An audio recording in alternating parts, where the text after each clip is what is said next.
You're listening to the Co-Creator Network. When you change the way you look at things, the things you look at change.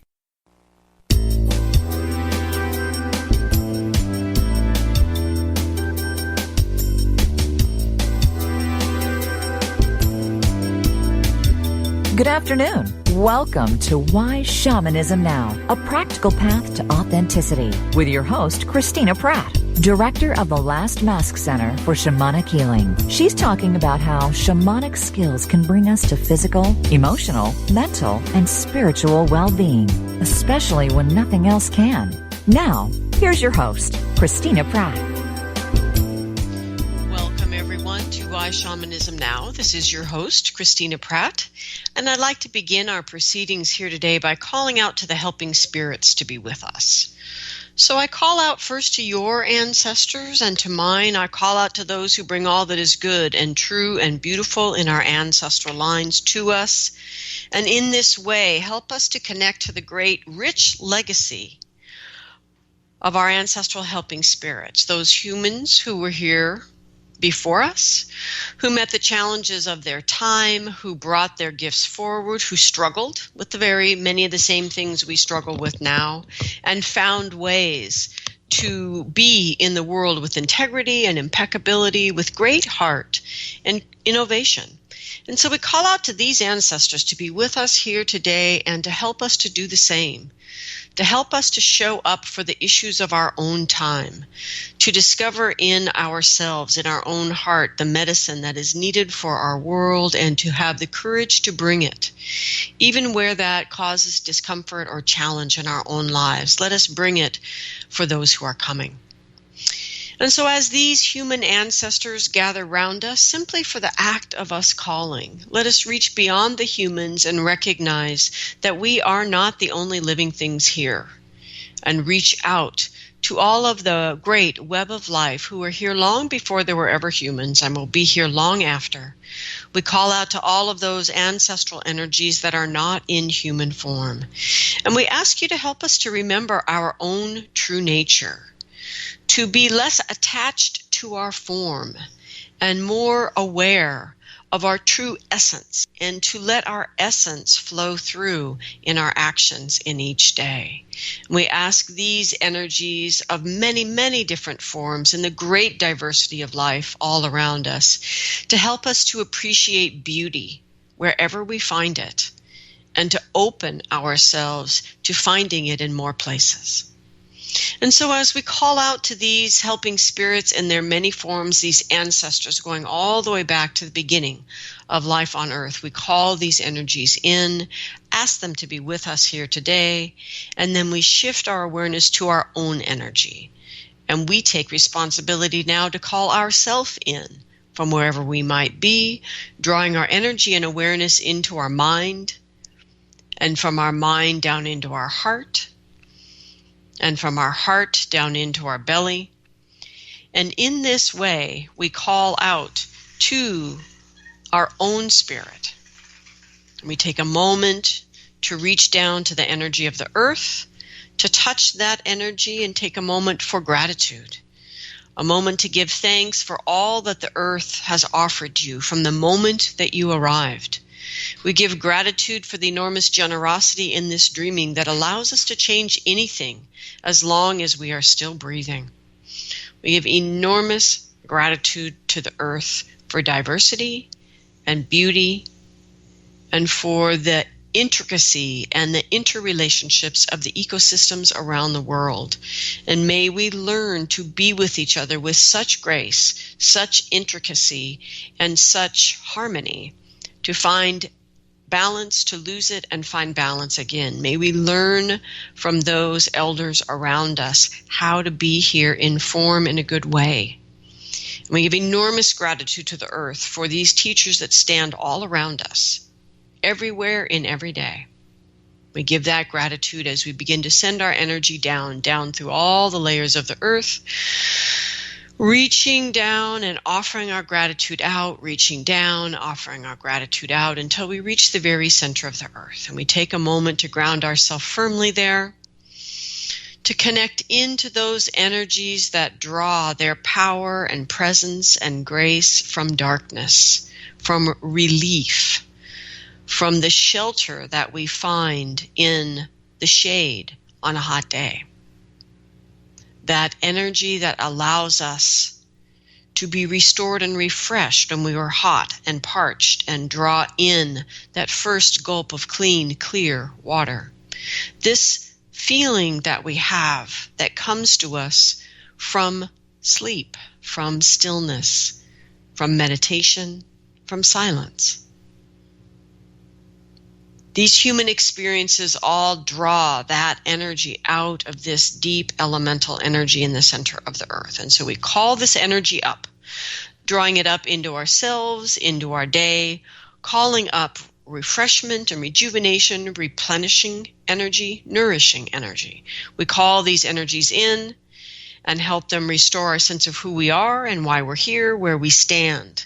What is worth standing up for in life? And let us build our own life on those things that have that quality of heart and meaning. And as we build our sense of home and belonging and groundedness on these energies, let us remember that it is just too simple to open our doors only to those who look and act and sound like us.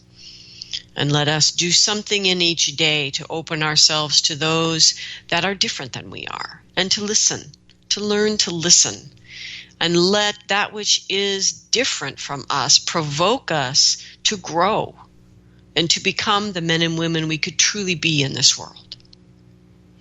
And so as we draw on the energy of the earth to help us to understand how to come into better relationship with ourselves, better relationship with each other, with our environment, and with the invisible world, we give enormous gratitude to this energy and begin to draw it up from our belly to our heart to our mind, reaching up and out through the sky, out through the atmosphere and out into the cosmos, reaching for the highest power of the universe. And by whatever name you know this energy that is radiant and sweet, this energy that is divine and shines down on all things equally, however it is that you know this energy, connect with it. Invite it into you and invite yourself into it. Become one with this energy and draw this energy down into your day, calling in blessing and protection, down into your life, calling in the energy that supports commitment and devotion, that which brings us inspiration and illumination, that which inspires our innovation and creativity. We call these energies into our head, our heart, our belly, and draw them down to the center of the earth. And in this way, we open ourselves to be that beautiful meeting place of these two great legendary lovers. This earth and sky energy that in their great love have given birth to all that we experience here as form. Now may this big love inspire the spirit of your own heart to awaken. And as your heart awakens, may you bring that crucible of transformation that lives in the heart online and draw up the fiery passions that are your reason for being here. And call down that crystal clarity, which is your ability to innovate and understand, how do I do this in this world, in my time? And to let these energies mix and merge in your heart and give birth to that third and most sacred thing, which is some sense of why you are here. What is your purpose? What is your calling? What is that energy that is your gift to bring to the world? And may you find some courage in that heart to do something in this day, large or small, to make that gift a reality in the world. And for all the spirit help that every single one of us has to do precisely that, to make our gifts reality, we give thanks. May what needs to be said here today, and what needs to be heard, and may these proceedings go forward for all in a way that is good for all living things. I want to give special thanks to Julie and Marianne, Robert, Patricia, Emil, Hannah, Xander, and Brian, and Wellness Escapes in Vietnam. I give gratitude to all of you for donating to the show financially and supporting the show. For those of you that are listening for the first time, Why Shamanism Now is and has been for many years listener supported. And it is only because of the donations of people like you that we remain on the air, and that the archives, which are now about 400 hours of podcasts, that all of this remains free for those who can access it through the internet. So I give enormous gratitude to you all for that support. If this show moves you in any way, even if it's not to a happy place, I invite you to recognize that you have been moved in the heart. And please do that most fundamental of shamanic actions, which is to allow that which moves your heart to motivate your actions in the world. And understand that you can go to whyshamanismnow.com, especially for those of you that get the show off iTunes, that we have a website. And on that website, you can go to support, scroll down. You can donate any amount, large or small. We are not expecting people to donate $5,000, but it wouldn't be unreasonable for 500 of you to donate 10. And so we give great gratitude for those of you who are able to support us financially. And we give thanks for those of you that support us in other ways. There are many ways to support the growth of the things that matter in the world. I'm going to give gratitude to you all for doing the actions in your life that help the show to grow, that help these teachings to take on a life of their own in your own life, and for those of you that send in your questions from engaging with this work, and help us as a group of contemporary people to understand how to apply shamanic skills with integrity to our contemporary life. And for this collective journey and all of you on it with me, I give great thanks.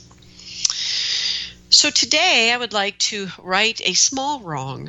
About 3 weeks ago, July 3rd, I offered a show that promised case studies, but I got so carried away in talking about shamanic healing as an actual thing, and talking about that in this current climate, that I didn't really get to any case studies. And I have to admit, they're not so much extensive case studies as they are snippets of real experiences with contemporary people engaging in shamanic healing as it was defined in part 1 of this 2-part series.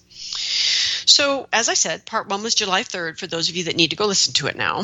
And I offered the argument that shamanic healing is actually a clearly defined type of healing. This is the point, as far as I can see, that seems to always be left out of the arguments around who gets to be called a shaman, what is actually cultural appropriation, and other extremely important topics for us to discuss, but they're frankly no longer discussed in any meaningful way. It's just a lot of yelling at each other via social media. And so in summary of that first show, I offered the idea that there is a thing that we could call small s shamanic healing, because shamanic healing itself is actually a definable thing, right? And that those of you who are not doing that thing shouldn't call it shamanic healing, was the other half of the point of that show. But the point, just in summary, is that it is a clearly defined type of healing that people are doing in some parts of the world precisely as their ancestors did. And this is an important part of understanding, are you behaving in a way that is appropriation? Because the fact that people are doing it as the ancestors did it means, shamanic healer is not an empty parking space nobody's using anymore, that you can just park whatever you want in, that it is an actual precise thing. It's also important to know, if you are in the practice of this small s shamanic healing, that there is large S shamanism. There is this shamanism that comes out of Siberia, and there is shamanic healing as defined by these people of Northern Asia, these Tungus-speaking hunters and reindeer herders from the Altai Mountains of Siberian Russia. So there's a place that this word originated and these practices originated, and that this definition of this type of healing and what we call it comes from that region. And they are not the only peoples on the planet that practice this type of healing.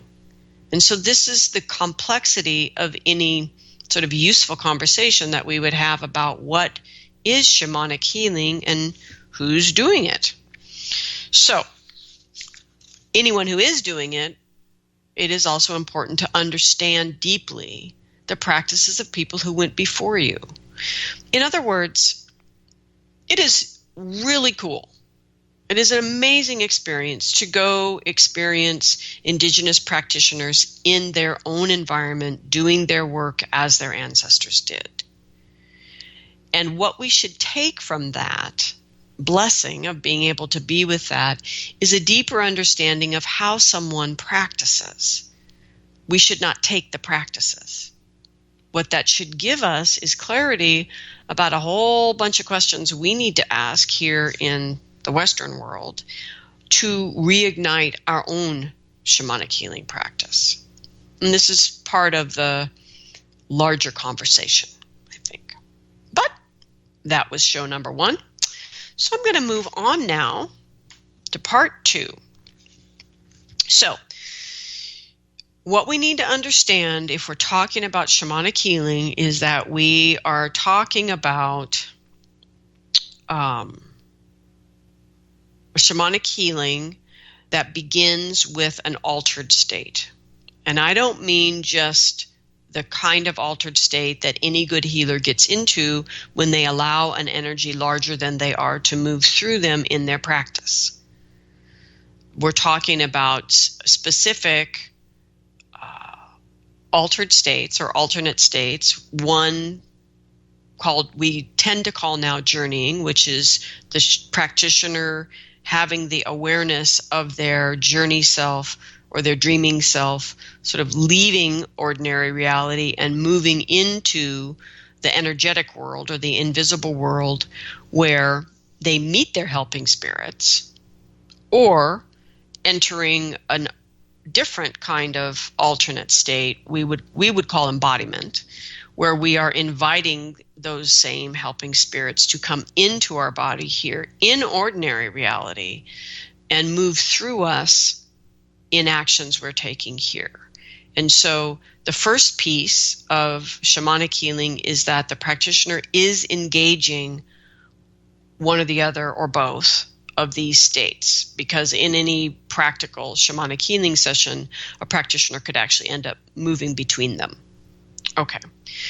The other thing that makes it shamanic healing is that the practitioner is taking an action in the invisible world that is affecting a change here in the physical world. So, for example, moving into non-ordinary reality to locate, to literally locate in this energetic realm the energy of the soul part of the person who is the client, essentially, negotiating that return and physically grasping that energy, bringing it back into the physical world and placing it in the physical body of the client. So that action that is taken to change is one example of an action taken in the invisible world that has a direct effect, a direct felt effect here in the physical world.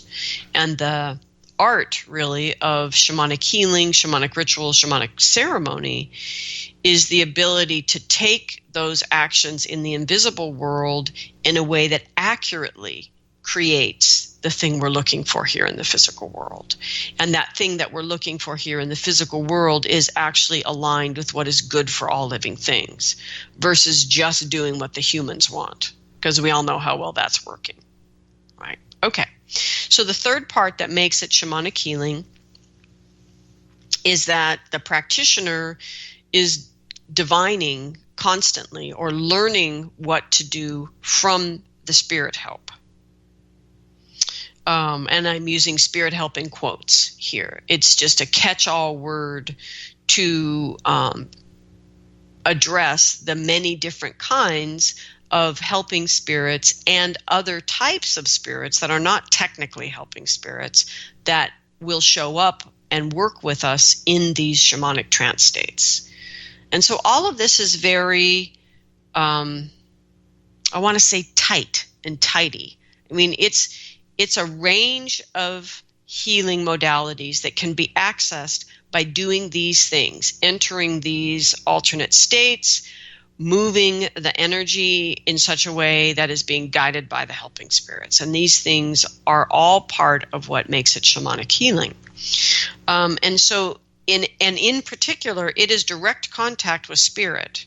So that makes it shamanic healing. So what is so problematic for me is someone who is conducting ayahuasca ceremonies, for example, here in the United States.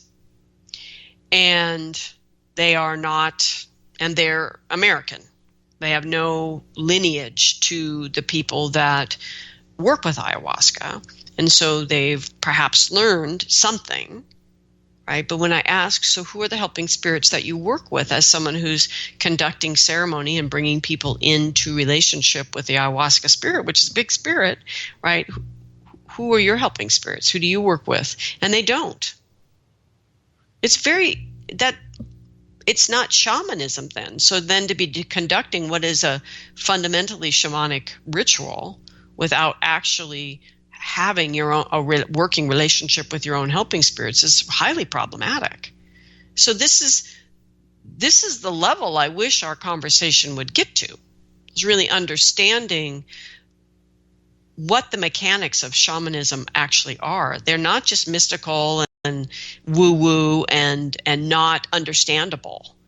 It's actually incredibly practical and repeatable.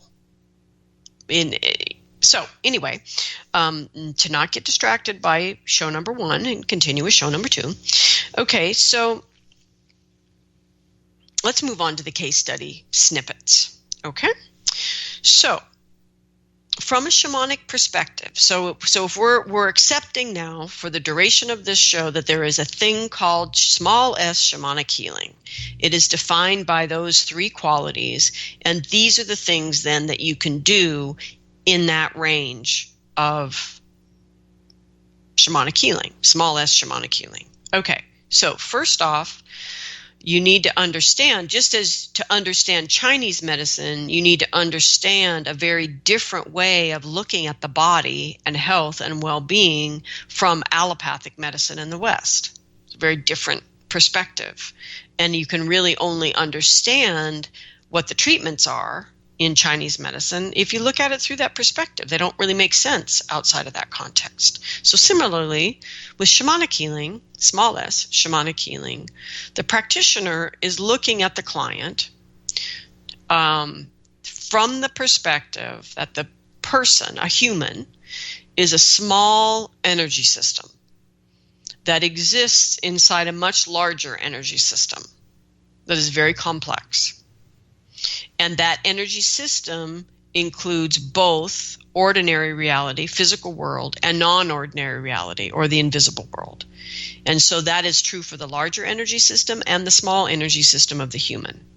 But shamanic healing is looking at the physical health and well-being, the emotional health and well-being, the mental health and well-being, and the spiritual health and well-being. It's not only energy medicine. It is not only one thing or another. It is looking at the person and the health and well-being of all facets of a human. And so it's not making a distinction between, it's not drawing a line of separation between the physical aspects and the emotional or mental or spiritual aspects, which are frankly invisible to us. It's seeing this whole energy system operating as one big system. All right, so within that, then what they're seeing is that this little energy system exists uniquely in the larger system because it has a purpose. It has a soul's purpose or a unique gift, a unique genius to bring to the world. And so healing is relative to what needs to happen for this human to do what they've come here to do. It's a critically important motivating factor in shamanic healing. It's not just what does this person want to feel better. It is really about what does this person need to do to be able to do their purpose. And this is the reason that many aspects of shamanic healing, which is a healing event, it's not a therapeutic process. So it's not meant to make you feel better and grow better incrementally over time. It's meant to move energy around, to shift things for you. And that is why it is not always initially feeling good. Often, following even the steps of what appears to be a simple divination can move us into what feels like, and frankly, even shittier situation than we're in the process of getting through that into whatever is being painted as the possibility in that divination. And so working with shamanic energies is not always simplistic. Well, it's never simplistic, frankly. I mean, sometimes a cigar is a cigar, but often the path to what we want is not purely a path of happy feelings, but it is a path of actually coming to terms with things we've been avoiding coming to terms with for a very long time. Okay, so back on point here. Okay, so with all that said, the practitioner is looking at one of two things. A shamanic healing, there is either energy present that should not be. It is either toxic or foreign to that little energy system, and it needs to be removed and either put back where it belongs, where it can be a healthy part of the life cycle, or it needs to be transformed. So that's energy out. The other aspect from a shamanic perspective is with this little human energy system here, energy needs to be brought back. There's something that's been lost along the way. It needs to be found, perhaps restored, and brought back. And that's shamanic healing. Everything that fits in this range, really defined as shamanic healing, fits in that category. Okay, so with that said, let's go first to bringing energies back, or retrievals. Okay, so this is about lost or potentially unknown energy. So the way I see it on both sides, either energy in or energy out, that we're looking at the way we retrieve, for example, if we talk now just about bringing energy back, different energy that has different levels of complexity.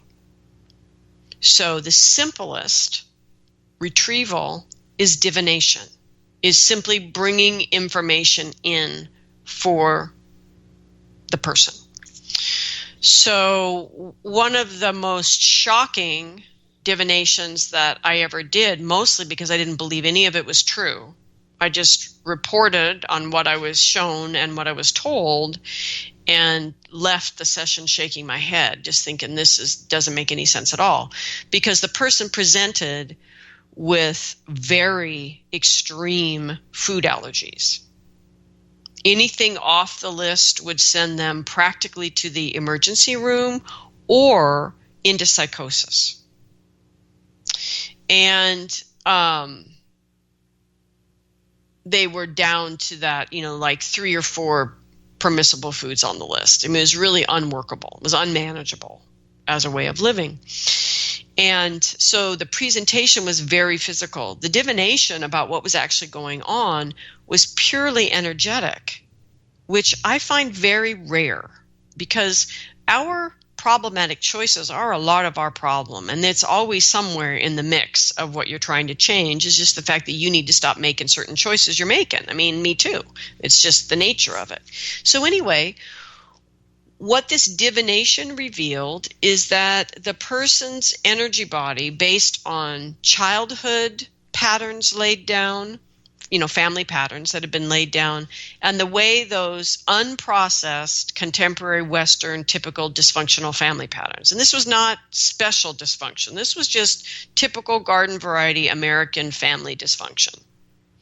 But the way that those patterns had interfaced with the way she had been engaging in multiple ayahuasca ceremonies. And so she'd been engaging in deep shamanic work through the lens of this dysfunctional American family. And consequently, through well over 100 ceremonies, she had completely screwed up her energy body. It's like her energy body simply couldn't function. Thus, her physical body was starting to break down. And right at that level of digesting food, everything. She was sensitive to everything because she was energetically sensitive to everything because her energy body wasn't able to function. And so we followed the steps laid out in the divination to change her energy body and gave her practices that she needed to do to then reinforce the new pattern and stop the old pattern. So she had several steps that were the prescription coming right out of the session, and then she had to check in to get the next few steps and check in and get the next few steps. But by the time that was complete, which was probably about a 2-month period, she basically had no food allergies. I mean, and I'm not saying that that's the solution to everybody's food sensitivity problems. That's not my point. My point is just that even the simplest divination, if it is wisdom that is missing from how we need to live, can be a profound transformation. So divination is the simplest information, bringing information back. So the next aspect of retrieval, which many people don't think about, is blessings, is to bring in a blessing. And this was not something any of my teachers ever taught me, unfortunately. What I learned about blessings, I really learned from the ancestors, and in particular from ancestral clearing.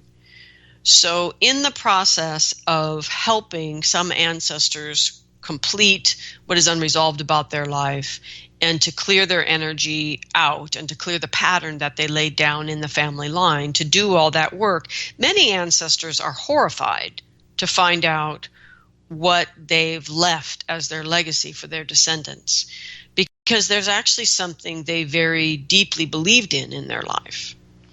And often that belief or thing they sort of wanted to be known for takes the shape of a blessing that they can then hand down their family line as a way of restoring that which was set asunder by the pattern they unintentionally set in motion. And so a lot of what I've learned about blessings comes through the ancestors. And it's only learning that I've then been able to begin to recognize the different aspects of traditional shamanic healing forms. For example, like curandera or Dero work in Central America. There's a lot of blessing. There's a lot of blessings in a lot of cultures that are just kind of overlooked, I think, a lot by Westerners. And so bringing in a blessing for someone can be a profound healing in and of itself, but particularly if the person will then pick up that blessing and speak it and work with it themselves. So, for example, this little case snippet is a person who had a fairly complex session that had both soul retrieval and ancestral healing in it, and that is somewhat complicated. And that's kind of what I want to get to at the end of the show, is the complexity of what contemporary people are dealing with now, because we are so slow culturally in the Western world to fully embrace shamanism, shamanic healing to heal us, but also the tenets that underlay animism and shamanism, and what it would mean to begin to embrace those ways of living in the world again, which would heal a lot as well. So we're getting, anyway, so it's getting complicated is my point. But back to the story at hand, blessings. Okay. So there are many, many traditional ways of offering a blessing. One of the simplest places that I have often found the spirits offer it is when a parent, a mother or father, is worried about their children as they send them off to school or whatever, and worried to a point where the worry itself is problematic. I mean, you can't be a parent and not worry about your children. I mean, obviously. But this was worry that was reaching an inappropriate amount of energy, starting to play out through inappropriate behavior. So very fear-based behavior, starting to limit the children and their freedom to be kids because the parents so worried about them. And so one of the applications of a blessing is to work with the parent to craft the blessing that they want to offer their child each day leaving the house. And then then the next step is to link up that blessing to that parent's helping spirits. And to link up the blessing, the manifestation of the blessing, to the child's helping spirits. And then the next level can also be to link up the blessing and its application throughout the family to the ancestral helping spirits of the family. And so the point is just to put the blessing in place, to divine the blessing, put the blessing in place, and then keep charging it with and all the charge, the power that's given to the blessing, it comes through those layers of spirit help being added in, but it's focused through the will of the parent. And it gives the parent the opportunity to exercise their free will to make a choice that is a powerful choice. And so they no longer feel powerless, which helps them ultimately themselves to move out of the fear.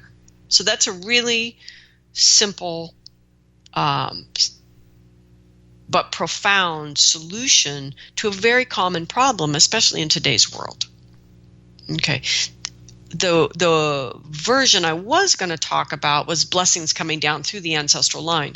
Okay, so here was this person who had had this complex and deep healing. They were pretty prepared for it.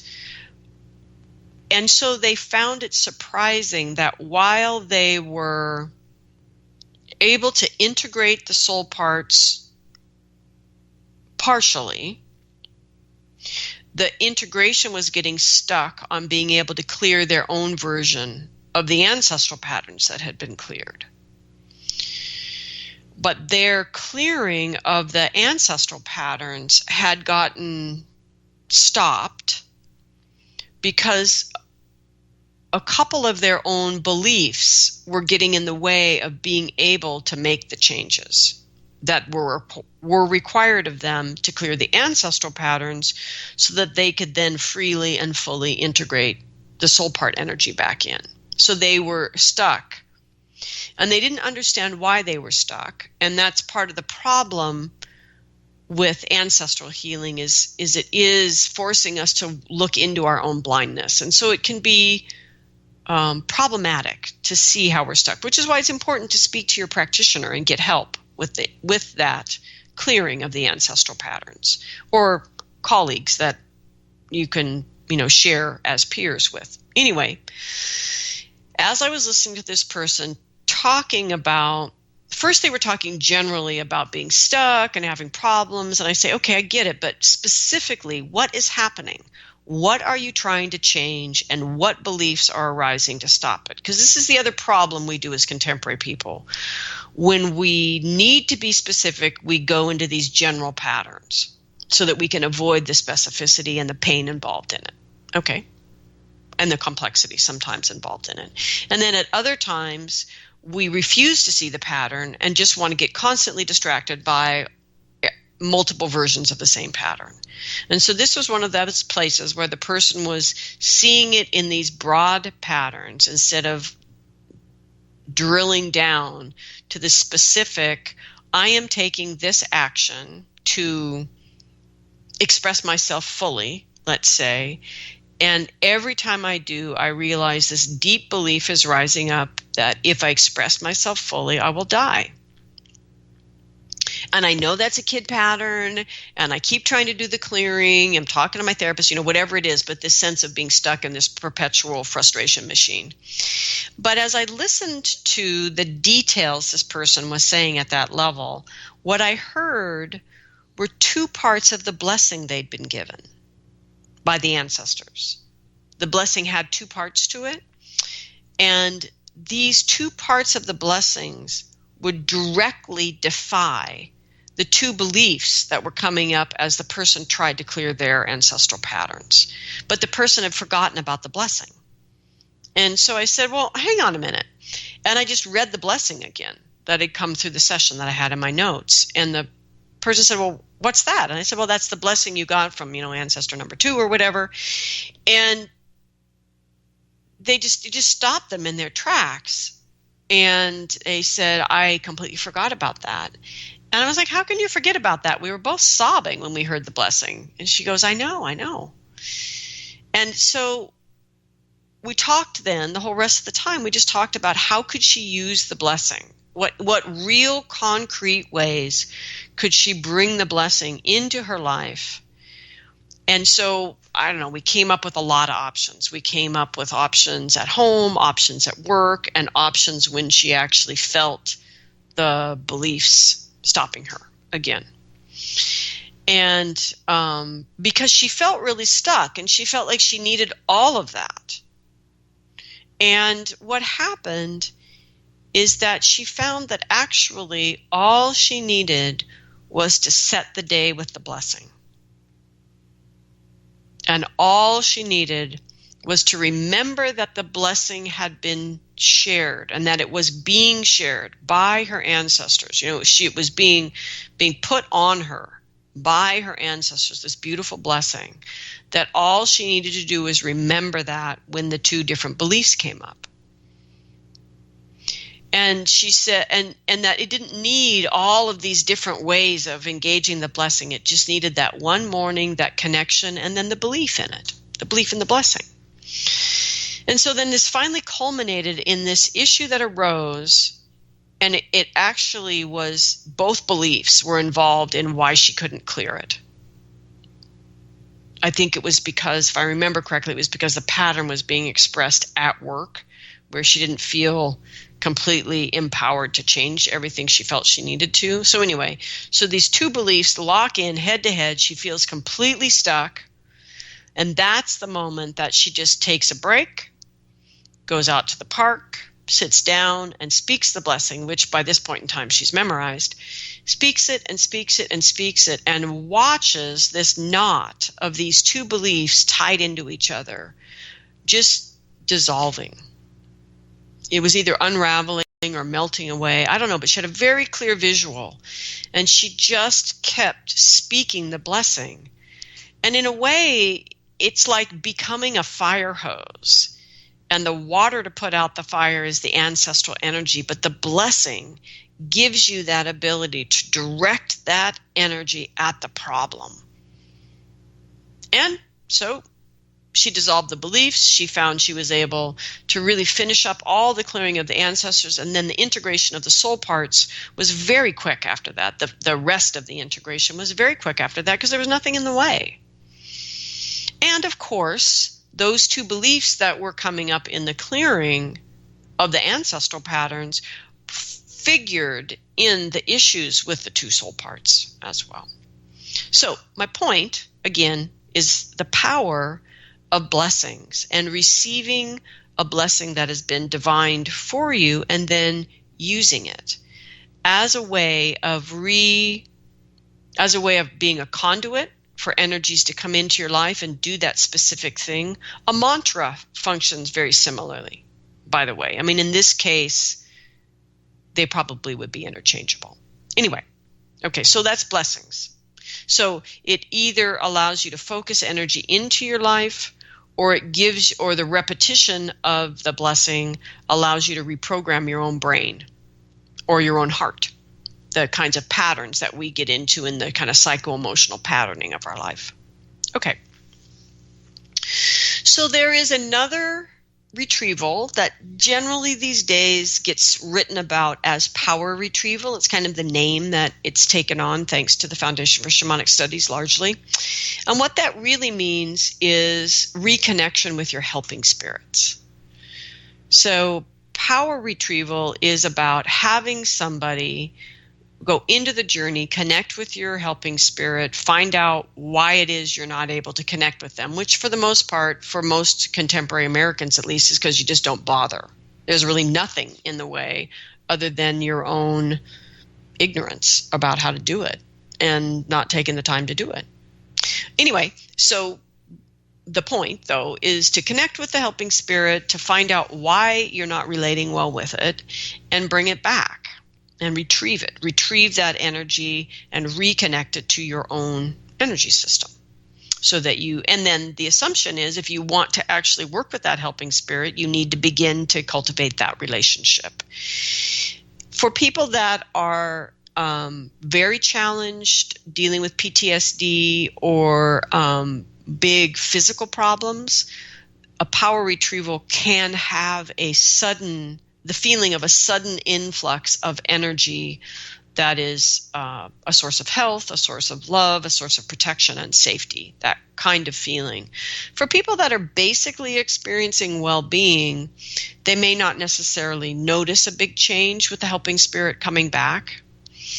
With people who are experiencing what would be diagnosed as kinds of mental illness, what may happen is you may realize, and having the power animal retrieved, it simplifies the noise of whatever the mental illness is and allows a person to begin to recognize that this energy and this voice, if you will, is my helping spirit. This is trustworthy. These others are not, and can help a person begin to navigate and find their way to be in right relationship again with their own mind and how it works. The next grouping of what can be retrieved in shamanic healing is a bit of a catch-all term that I use, which is simply energy retrieval. And it's kind of energy in quotes because this is the term that I use to speak to any energy being retrieved to a person. In other words, it was present in the person's energy system. It went missing. It's been found and it's being brought back. Okay, so if that energy is not a helping spirit or an actual soul part, then from my perspective, it fits in this category of energy retrieval. It's kind of like the drawer in the kitchen. You put all the utensils you don't know where else to put. I mean, it's definitely a catch-all term. It's not a very diagnostic term, but it is speaking to, and I'll just kind of list this quickly and to move on here, but we can lose energies that are meant to be resident in our chakras, for example. This usually happens when we have an intimate relationship. I don't mean sexually intimate. I mean a close working relationship with a teacher, which can be in art. It can be in some sort of esoteric teaching, but it could also be a coach if a child is an athlete or a young adult is an athlete. Any of that kind of relationship where there's a power differential and that you have a lot to gain from that person, so there's a lot at stake in the relationship, that can set up the potential for that kind of theft. It's really common with these popular cult spiritual teachers that they're in essence harvesting a certain energy from their followers, from chakras, different, like the will or the power, their love, their passion, their life force. And so that energy needs to be found and negotiated to be brought back and help the person understand how to integrate that and run that energy again. It can be another example that would fit in this category would be people can lose archetypal energies. And what I mean by that is I use archetype as what I call these core programs that teach us how to be in the world, that they're energies that are present in our world, and the mother archetype moves through us as an individual human and allows us to understand how to mother. It also moves through mountain lions and teaches them how to mother too. So it's not, these energies are not necessarily limited to humans from my perspective. Okay.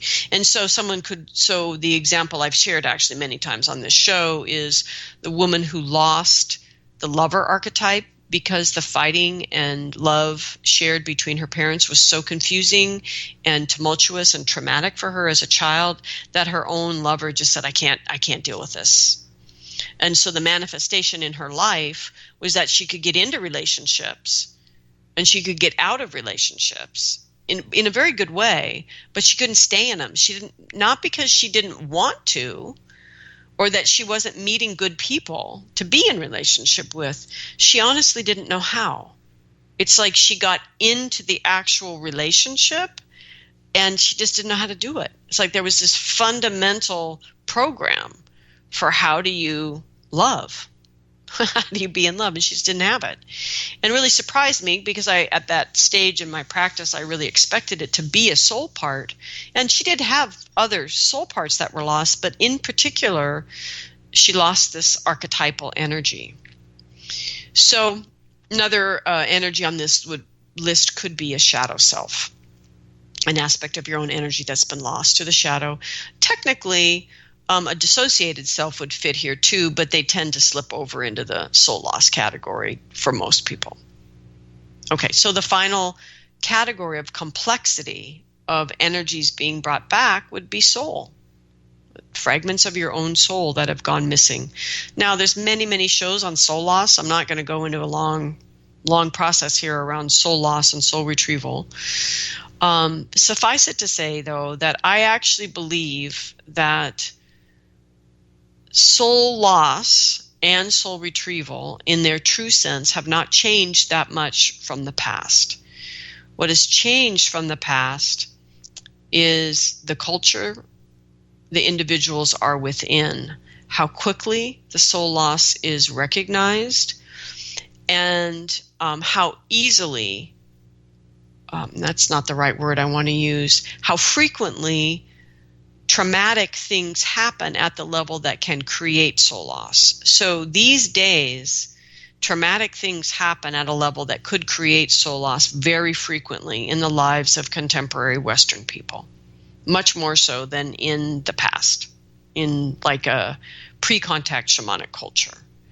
And so we have more moments of soul loss than in the past, but we don't lose as much of ourselves in the process. And so we adapt and carry on and sometimes experience soul loss again and adapt and carry on.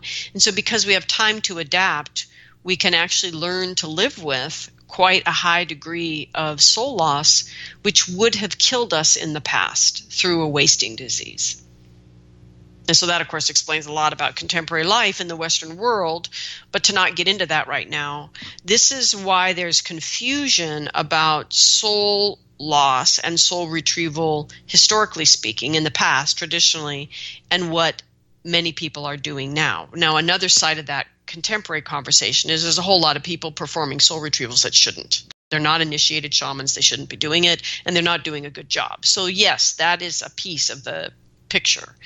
But where it is happening well, part of what makes it different is just the context in which people are experiencing soul loss has changed. Anyway, the point is these parts can be found. The practitioner's job is to negotiate with them to return. Sometimes the practitioner also needs to restore or transform, begin the transformation of the soul part in some way, and then they get brought back and put back in the person's body.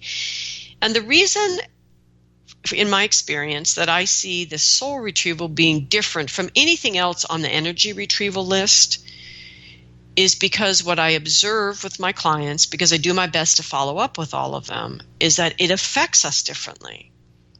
The energies are different, and you see that in how they affect us when they get brought back. And soul parts, when they come back, affect every facet of our being. The changes are not necessarily dramatic. They can be, but they're not necessarily. They can be quite subtle, but they are absolutely profound and permanent. And that's just different than integrating any of the other energies. So, wow, I'm running out of time here. I just want to say we have to remember when we're talking about shamanic healing that even with retrieval work, the work was often done on the land or in the community, not just with individuals. All those examples I shared were all individuals. Okay, so remember, all of these things apply to the land. All of these things apply to the community. Okay. So with energy removal, so that's the other side of shamanic healing, where something has become present in that small human energy system that it needs to be removed. There's the same range of complex energy. So at that level of, there's always divination on this as well, that there's some divination might be needed to understand what needs to be removed. Okay. But once that's done, the correlation with a blessing is there are a lot of cleansings that are done in traditional practices. I still remember one of the sweetest moments when I was still practicing a lot in New York. There was a young man who came and we were talking about shamanic healing, and he said, "Oh man, we never got a day off school. If we felt sick or bad, Grandma would drag us into the kitchen and open the refrigerator, pull out an egg, and do an egg cleansing on us. And so we never got out of school." I just thought that was so funny and so sweet, just the way many of the cleansing forms kind of get handed down in the family as the equivalent of kind of like over-the-counter shamanic healing, where it's kind of like anybody can do it. So some cleansings are that simple, like the taking a fresh egg and rubbing it over the body and calling the invasive energy into the egg. Okay, but basically the way I think about it is that a cleansing is what is needed when the energy is not highly organized, thinking self-cursing. Because when we start calling it self-cursing, which many people do, effectively that's what's happening. But whenever we say curse, everybody thinks, ooh, I can't do this. I need a practitioner to help me. And so it's actually very disempowering.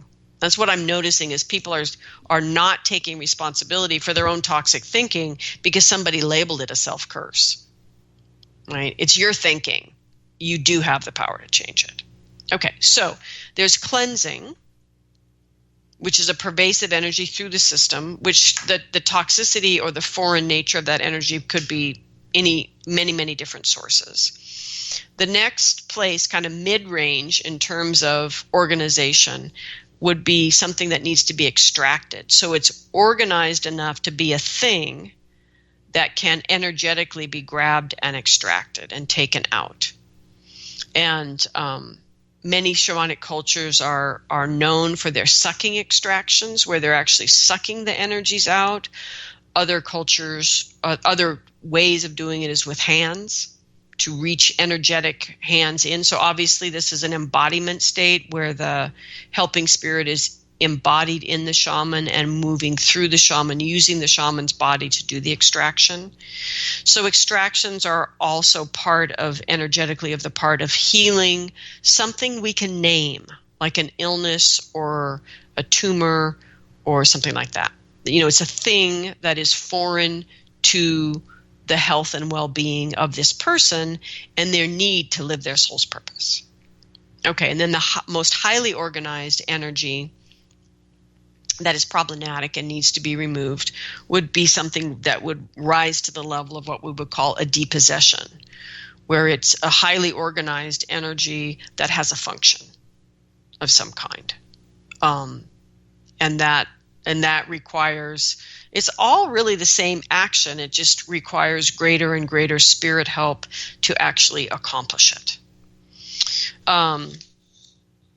What I wanted to bring into our conversation today is the understanding that the psychopomp work, or the escorting of the dead, escorting of the soul from here, the realm of the living, to the land of the dead where they belong, that traditional role of the shaman in some ways fits into this taking energy out perspective, because it's looking at this larger environment, the community, the land, the larger space in which the living are in, and identifying the dead as foreign and needing to be put back where it belongs. And so a lot of what people are trying to depossess and feel like it's about curses and all of these things and getting all of these, sort of gunslinging magic, healing cures are really just dead people that are lost and need to be escorted to where they need to go. And then the person needs to understand, the living need to understand, why is that person hanging around you? Like, what do you need to change so you're not attractive to dead people? And there are different reasons that one could be. And so psychopomp work is an extraction. It is an act of moving an energy that is now foreign to this realm and putting it back where it belongs. And that's another important part about removing energy. Now, granted, I was a Girl Scout, leave your campsite better than you found it.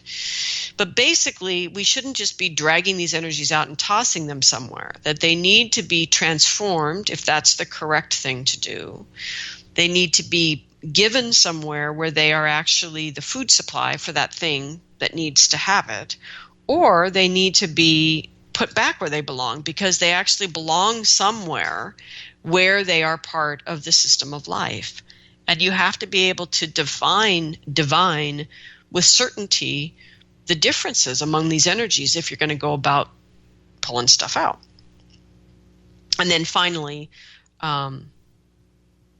as this example kind of lapped over, there is doing extraction for the land and the community, and healing the unresolved ancestral lines is also a clearing, is a way of removing the energy that is foreign and is in the way of people living their soul's purpose. All right. Well, once again, I've gone over just a bit. I apologize for that. So I give thanks to you all for listening. I give gratitude to the energy of our ancestors, our ancestral helping spirits in their many forms.